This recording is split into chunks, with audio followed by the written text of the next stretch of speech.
Šis ir tas īstais laiks, kad mēs domājam par nākotni. Mēs vienmēr esam cīnījušies par to, lai tiešām būtu sabalansētība, lai infrastruktūra būtu vienāda. Nevis mēs domāsim par partijām, bet mēs domāsim patiešām par to labo darbu darīšanu kopā. Mēs esam par ģimeni, par bērniem, par drošību, un tas ir mūsu uzdevums. Tas ir latvietiskums un latviešu tradīcijas. Un kur vēl, ja ne Nacionālā apvienība? Es pats esmu latvisks starpkoptens Mārupi, lai tā būtu daudzīga ģimenēm un maziem uzņēmējiem. Uz Mārupas novadu skatos līdzīgi kā, teiksim, arī savu biznesu, ka tas ir tā kā uzņēmums, kur tās prasmes ļoti labi var pārnest un izmantot arī teiksim, tajā pašā saimnieciskā darbībā novadā. Beidzot ir jāsāk domāt, kā tiešām par novadu kā par kopumu. Tieši Nacionālā apvienība ir tas politiskais spēks, kurš šobrīd, ņemot vērā situāciju ārpolitikā un arī iekšpolitikā, kur var cīnīties, pieņemt lēmumus novadu labā. Bieži vien mazos ciemus nesadzird. Mans mērķis ir, lai jūs visi tiktu uzklausīti, sadzirdēti, kā arī, lai tiktu pārstāvēts jūsu intereses.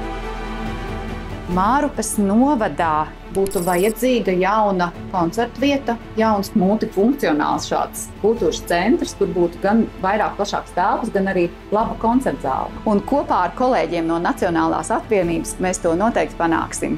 Skatoties arī, ko Nacionālā apvienība ir izdarījusi jau šajos gados, būtot opozīcijā un par jautājumiem, kas ir diskutēti gan par jauniešiem, gan par bērniem, gan par izglītību, gan tiem pašiem senioriem, tad tās ir tieši tās vērtības, par ko ir vērts iestāties un par ko ir vērts cīnīties. Vēsturiski mēs jau esam pārstāvējuši, mēs vienmēr par latviskām, ģimeniskām, saimnieciskām, loģiskām vērtībām.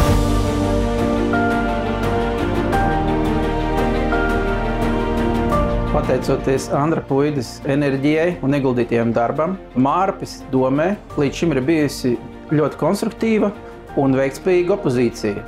Šīs pašvaldību vēlēšanās mēs vēlamies nokļūt pozīcijā. Mans uzdevums principā ir būt Babītas salas pagasta balsī, lai cilvēkiem Mārupas novads neasociētos tikai ar Mārupi. Mēs darbosimies visa novada vārdā un visa novada iedzīvotāja interesēs, nevis tikai atsevišķu novada daļu vai grupu interesēs. To jau arī Nacionālā apvienība ir pierādījusi. 12 gadus jau strādājot ar apvienības līderi priekšgalā Andri Puidu. Es ļoti priecīgi esmu par šo sabiedrību, kurā es esmu nonācis, un tā ir daudzsološa. Es tiešām uzskatu, ka mēs būsim spēcīgs spēks. Mēs esam tie, kas sapulcina labākos.